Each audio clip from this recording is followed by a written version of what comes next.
Good afternoon, Rob Grimes with the IFBTA, and I'm really pleased to do another one of our Meet Our Members, although I will say before we get started here that we have met this member before.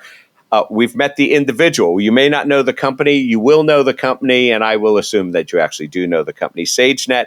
But I'm really pleased to have a Meet Our Member conversation with Courtney Radke, and he is the Vice President of Innovation at SageNet. So welcome back once again. It's been a long time. Well, listen, as I think about this and, as I think about the last 12 months, the number of places that I've run into you, I'm certainly at the convenience store industry show, certainly at the restaurant show, certainly at the retail show, all kinds of geographies, all kinds of different places. Now, as you've just pointed out, C-stores, which I love C-stores, I think there's great opportunity, but some of them are becoming a lot more than just chicken wings and hot dogs on rollers and things like that. And it's fresh baked pizza. So in the whole industry, what's your favorite, type of food or restaurant innovation that you really see out there or that you like to go to, that may not be on the traditional circuit? Hey, I'm going to go to such and such a chain or something out there. Is there somebody that's doing something different?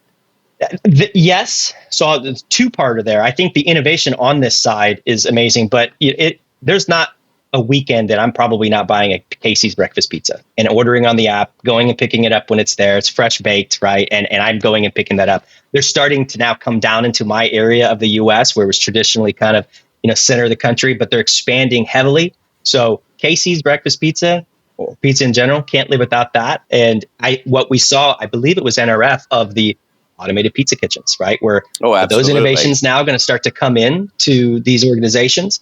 So I think in that space, there's room for growth. It's a good margin product. Pizza is a great margin product. It's a great seller. It's easily consumable by everybody that's out there. It's not the pizza that it used to be that was frozen. They just stuck it out there. It's fresh made pizza in a C-store, in a Walmart, which is the example that you're using here. So it's fresh. In my neck of the woods, you go out to a Sheetz, and some of those Sheetzes are like pretty darn good, and some of them were the first step drive-throughs.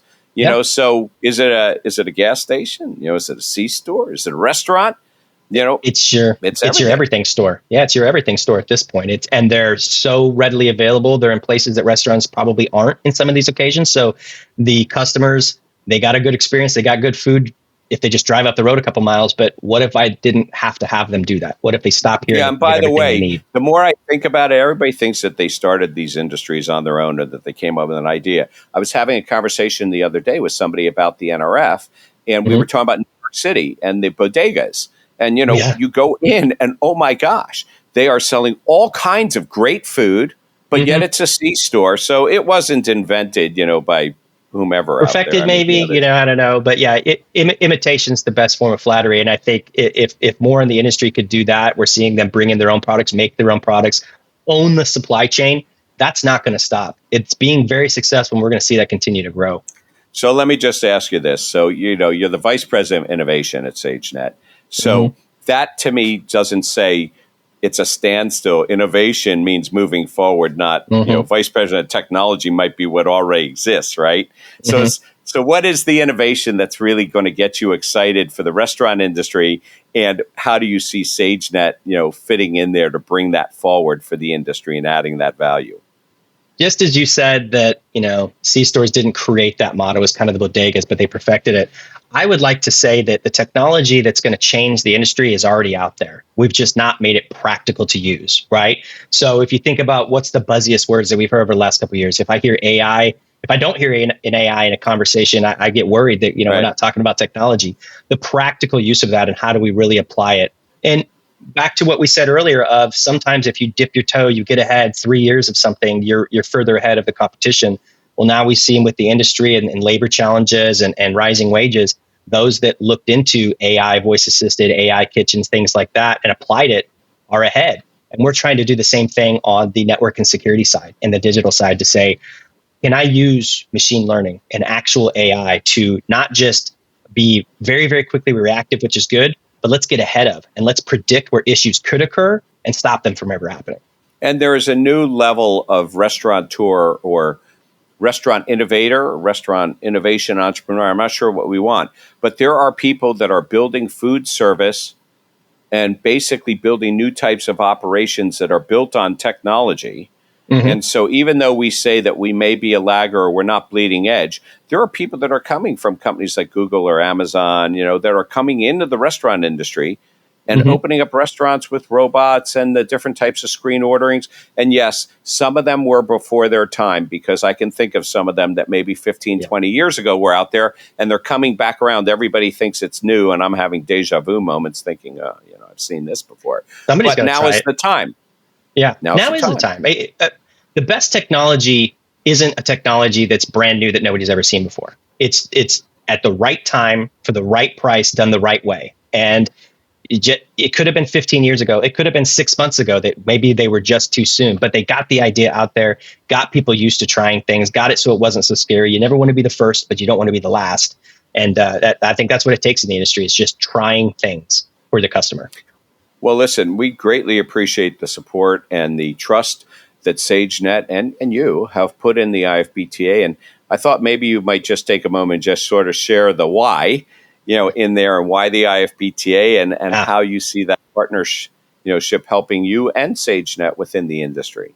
Yeah, it's been a long-term thing. And it's not just these conversations with you, Rob, that keeps me coming back. It really is what we hopefully collectively stand for in the industry, is driving forward the, responsible, economic, revenue generating, cutting edge adoption of technology in the industry, getting the word out, making sure that the industry never has to find other voices or find sources of information other than what's already right in front of them through the organization that you guys have set up. And this isn't, as we said earlier, this isn't my first go around with the IFBTA.